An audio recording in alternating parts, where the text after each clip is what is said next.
تو میں آپ کو 2 چیزیں بتاتا ہوں جن کو اگر آپ ذہن میں رکھیں گے نا تو انشاءاللہ دماغ یعنی جن چیزوں پر عمل کریں گے دماغ سیٹ رہے گا. نمبر 1, نیند میں کبھی کمی نہ ہونے دو. بھائی نیند کیا کرنی ہے؟ ایسی کی تیسی, جو مرضی کام اہم سے اہم رہ جائے, پہلے کیا ہے؟ نیند مکمل ہو. پہلے کیا کرنا ہے؟ نیند آ رہی ہے, تھکا ہوا دماغ, سارے کام ایک طرف, پہلے سوؤں گا میں, جاؤ جو مرضی ہو. بھائی وہ شادی میں جانا تھا, وہ ولیمے میں جانا تھا, وہ کیا کہتا رہے, ہم نے پہلے کیا کرنا ہے؟ کیونکہ نیند کی سیٹنگ آؤٹ ہو جائے نا بس دماغ گیا, دماغ کہاں جائے گا؟ میں نے اپنی زندگی میں کئی لوگ اسٹریس اور ڈپریشن کے مریض دیکھے ہیں جو نیند پوری نہیں کرتے تھے. نیند اتنی صحت کے لیے ضروری ہے کہ روٹی اور پانی اتنا ضروری نہیں ہے. بھوک, اگر دیکھو نیند سے بڑھ کر کوئی چیز ہوتی نا تو اللہ تعالیٰ رمضان میں ہمیں کہتے ہیں نیند پوری نہ کرو, روٹی کھاتے رہو. اللہ نے روٹی پانی چھڑوا دی. اللہ کو پتا ہے کہ جتنا مرضی بھوکا پیاسا رہو گے, جب کھاؤ گے تو ریکوری ہو جائے گی. کوئی 3 دن بھی بھوکا پیاسا رہے نا, جسم کو کوئی نقصان نہیں ہے. جب کھائے گا تو دوبارہ فٹ فاٹ ویسے کا ویسا ہی ہو جائے گا. لوگ 1 ہفتہ بھی بھوکا پیاسا رہتے ہیں, کوئی بیماری پیدا نہیں ہوتی. کمزوری ہوتی ہے وقتی, جب کھائیں گے پیئیں گے دوبارہ فریش ہو جائیں گے. اللہ کرے یہ بات کسی طرح دماغ میں اتر جائے, کیونکہ اس کا ہمارے دین سے بڑا گہرا تعلق ہے. آپ کا دماغ سیٹ نہیں ہوگا, آپ نہ اللہ کے حقوق ادا کرو گے نہ بندوں کے حقوق. کیونکہ جو آدمی ڈپریشن کا مریض ہوتا ہے نا, وہ گھر میں بھی چخ چخ پخ پخ لگا کے رکھتا ہے, خود بھی ڈپریشن میں آئے گا اور بیوی بچوں کو بھی ڈپریشن میں ڈال دے گا.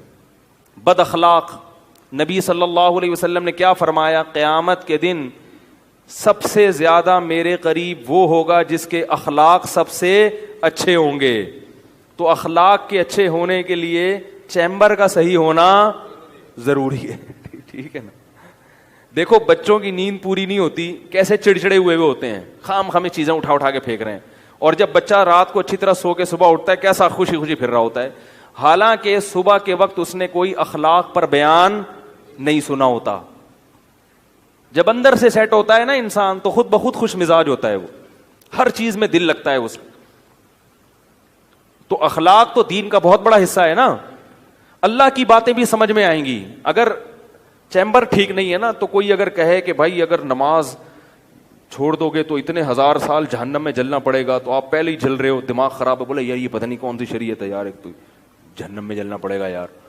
اندر سے نا یہ ایسی ایسی باتیں کرے گا, کیونکہ اندر سے ویسے ہی خوش نہیں ہے, اوپر سے جہنم کی وعیدیں, تو اور اسٹریس میں آ جاتا ہے وہ کہ یار یہ کیا ہوا یار, ایک نماز چھوڑنے میں اتنے یہ کیا ہوا یار. تو بجائے یعنی دین سے بھی دور ہوگا. تو پہلی چیز کیا ہو گئی؟ بولو بھائی, نیند. نیند پوری کرنے کا مطلب یہ نہیں ہے کہ پوستیوں کی طرح سویا کرو, یہ مطلب نہیں ہے. یہ کیا مطلب ہے وہ میں ابھی بتاتا ہوں. دوسری چیز کیا ہے؟ دوسری چیز ہے ٹینشن نہیں لینی. ٹینشن نہیں لینے کا مطلب یہ نہیں ہے کہ آپ کو کبھی ٹینشن ہوگی نہیں. ہے تو دنیا میں کوئی ایسا شخص ہے ہی نہیں جس کے سارے کام صحیح ہو رہے ہوں. اس پر تو ایک مستقل بیان ہے میرا کہ دنیا میں یعنی انسان جو ہے نا ڈپریشن کا علاج کیا ہے. تو میرے 3-4 بیانات ہیں, وہ آپ تفصیل سنیں. میں ابھی مختصر ایک بات بتا رہا ہوں کہ دیکھو دنیا میں ساری چاہتیں کسی کی بھی پوری نہیں ہوتی. یہ تو ہو ہی نہیں سکتا کہ آپ جو چاہیں وہ ہو جائے. لوگ وزیر اعظم بنتے ہیں, جیل میں چلے جاتے ہیں. حقیقت ہے یہ. کہاں کہاں انسان پہنچتا ہے, پھانسی کے پھندوں پہ لٹک جاتے ہیں, اور معلوم نہیں کیا کیا ہوتا ہے. تو ساری چاہتیں نہیں پوری ہونے والی ہیں آپ کی. تو اب حل کیا ہے اس کا کہ بھئی ہر خواہش پوری کرو, یہ تو ہو نہیں سکتا. تو بھائی سمجھوتا کر لو. کیا خیال ہے؟ جب بھی کوئی مصیبت آئے پہلے تو کوشش کرو مصیبت نہ آئے. اپنی حماقتوں ایسی کام نہ کرو جس سے ٹینشن والا معاملہ پیدا ہو. میں نے بتایا تھا نا جمعے کے بیان میں, لڑکیوں سے دوستی لگانا, یہ چیزیں آپ کی ٹینشن میں اضافہ کریں گی, کمی نہیں کریں گی. حقیقت ہے یہ. تو یہ چرس پی رہا ہے, چرسیوں میں اٹھ رہا بیٹھ رہا ہے, چرس پینے سے ٹینشن بڑھتی ہے, کم نہیں ہوتی. جب نہیں ملے گی تو پاگل ہوگا نا.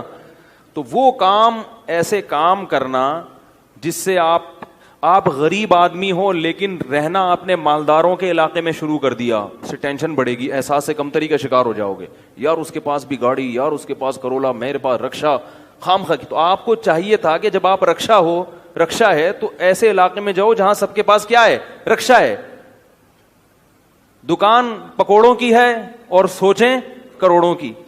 یہ خام خواہ میں لوگ ٹینشن میں آئے ہوئے ہیں۔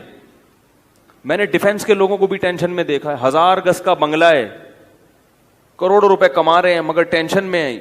یہ میں ہوائی باتیں نہیں کر رہا، لوگ آتے ہیں کیوں ٹینشن میں کہ پڑوسی کے پاس اس سے بھی زیادہ ہے۔ تو یہ ٹینشنیں قدرت کی طرف سے نہیں ہیں، یہ آپ کی اپنی پالی ہوئی ہیں۔ تو حدیث میں نبی صلی اللہ علیہ وسلم نے فرمایا دنیا میں ہمیشہ اپنے سے کمتر کو دیکھو، یار میرے پاس رکشا ہے اور فلاں آدمی قسطوں پہ بھی رکشا خریدنے کی صلاحیت نہیں رکھتا۔